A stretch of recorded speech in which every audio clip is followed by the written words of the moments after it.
Power 98 WPG, Charlotte's #1 for blazing hip hop and R&B. Dame Dash live in the studio. Well, let me ask you this, Dame. You talk about, having your own money. Where do you get this startup money from if you don't have it already? So if you could buy a T-shirt for $5, you could sell it for $35. You understand what I'm saying? Yeah. So if you're a hustler, it's not even that. You don't have to be a hustler. Just simple math. You know what I'm saying? So if you have a brand and you want to keep, and plus you don't even really need money to make music and to do a show. You don't need. What happens is you do the show. You start off at a spot. The first 100 people is the hardest to get, but once you get that 100. They coming. They love you. Pause. They're going to come see you regardless of what you put out because they love the environment that you create. Then they're going to buy the clothes. What you need money for? Where do you think now hip-hop has to go to stay relevant, to stay profitable for the artists in hip-hop? Right where it's going. It's beautiful right now. There's a world that's very aware and a lot of independence going on. And I'm looking at music right now, the way it's inspiring people to have independence and be honest about who they are. This to me is the most honest time in hip hop. But I do think that there has to be awareness about the show. Because I don't know why labels that sign hip hop never tell them you got to have a show. They never tell them that. Like Leo Cohen, the culture vulture, and not the culture vulture. He's the culture vulture.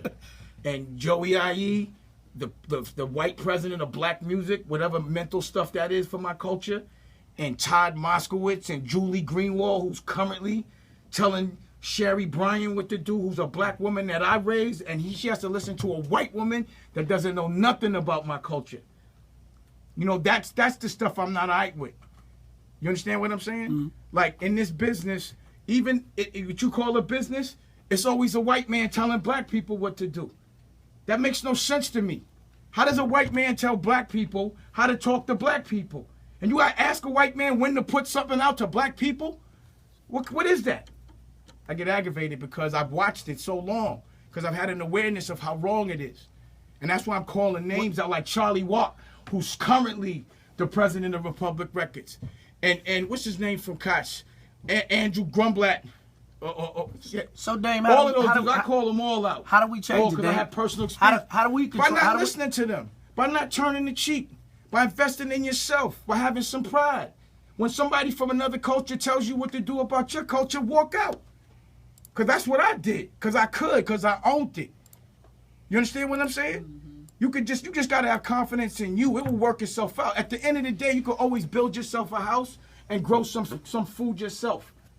God gave us the tools to take care of ourselves. It ain't really all about money. You know what I mean? It's about taking care of your children. Money you don't even need money. You got to buy the land, but if you know how to build a house. Like my girl's father built a house for his mom's, for her mother. So that's how I know. I'm like, you don't even have to work. He just has to know how to build. That is work. That's why I was intrigued that you bought a farm. I just came from seeing Farrakhan yesterday. Okay. And the day before yesterday, and he fully lives off a farm. And I only eat organic food. Like sometimes I cheat.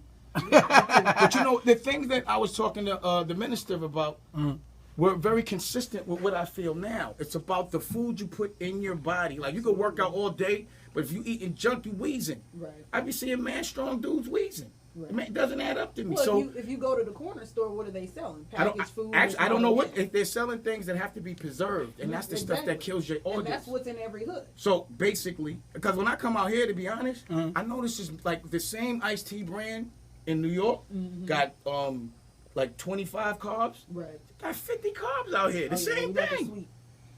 They like it sweet and buttery, huh? Power 98 WPEG, Charlotte's #1 for blazing the hip hop and R&B. It's the morning Maddhouse. We got Dame Dash live inside the studio. Making movies and making a lot of movies. It's not just one, because I've gotten sophisticated at making them myself. Right. So that's where I express myself artistically. Like, I'm sick of really making money off other people. That's another thing about the music business now. In order to make money off someone, you almost got to rob them. Right. Unless you do it correctly. There's other things you have to do. You have to own a business with that person if you're going to, but you can't just take money out of his pocket if he's going to resent you. Now, what about Too Honorable? And that's like, I launched Too Honorable. I just did what I call a mixtape movie. So, right. I'm looking at the trailer right now. So I do a movie, and then first I do a mixtape movie, and then I come out with the movie. So the way I market my movies is the same way I was approaching music. I put out a mixtape, and then I put out the real album. So what you're seeing right now is the music version of it, and you can go right to Too Honorable d-studios.com, and you can see the mixtape version. And then in September, the full movie's gonna come out. But both are equally entertaining. I'm just giving you two experiences. But again, you can get it from me first. I'm gonna have it on iTunes eventually. I'm gonna put it on every other form to monetize it. But first, I feel like if people really know me, if you know Dusko Poppington, because I'm like an alias, I'm destination. Like anything Dame Dash, Twitter, whatever, that's not me. Because I wanted to know that people weren't just like hit me to hate me. I want to know that they were looking for me, Right. and that they, I'm a destination. All my galleries around the world, they've always been in places where you have to come check me. I'm never really trying to be where there's traffic. I want people that really are inspired by the right thing, that are like-minded, that aren't a slave to money, that are a slave to quality of living. You know what I'm saying? That know the right God. You know what I mean? What is Dusko Poppington? Is that what that is? It's like my alias, and my alias. Dusko Popoff originally was the first spy that 007 was inspired by. He's a real dude, and I had this gallery in Tribeca, and one of the dudes that worked with me, one of my editors, and actually he was a designer. And I was like, yeah, I'm Dusko Popoff. And he was like, nah, call yourself Dusko Poppington. And then that became the movement. And then I got this dog, a lab, and that's Dusko. And we have this liquor called Dusko. Okay. Dusko Whiskey and Dusko Blue. And we just launched Dusko Blue Wine. And that's another reason why I'm out here. And so Dusko is just like my alias. Yes. You know what I'm saying? Like Dame Dash, there's a connotation with it. And I've been in the game, I'm 44. I've been doing it for like 20 to 30 years straight. Yeah. And a lot of people, like Gary Coleman, they kind of like make it where, everything is the 25-year-old Dame, but not the evolved Dame. Right. Not the guy that was trying to communicate the same message, but everybody thought I was nuts because it hadn't been successful yet. Right. Or because I was drunk. I love it. When you're relevant, people talk about you. Not everybody has the same perspective, and people have the right to have a different perspective, but they should back it up. If somebody talking about me that don't have what I got, I don't even care. It makes no sense. Like, don't tell me how to get a car, you're not driving. You understand? How you gonna tell me what to do, you're not doing it? Like, that'd be like me telling you what to do and I never did it. Like, you can't tell me what to have and you never had it. You can't tell me how to, like, people try to tell me how to fight. Like, you ever won a war before in your life? So how you gonna tell me how to fight? How you gonna tell me how to fight my war? How you know what war I want, what war you want? You're not even built like that. Don't tell me what to do. You do that. It takes a brave man to have an opinion and to stand behind it. When you're winning, people always talk about you. It's like saying, I always hear people feeling sorry for LeBron. Like, oh, he can't catch a break. What you mean he can't catch a break? You think he really take that serious? He keep getting rings.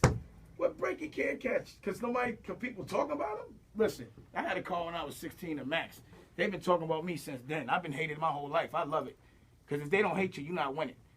If you ain't taking somebody girl, then you're not winning. Because if you the dude, all the girls like you. Dame Dash, ladies and gentlemen, inside the Maddhouse. Anything you want to lead the people with, Dame? The more good men, the more good women, the more good kids. But better men.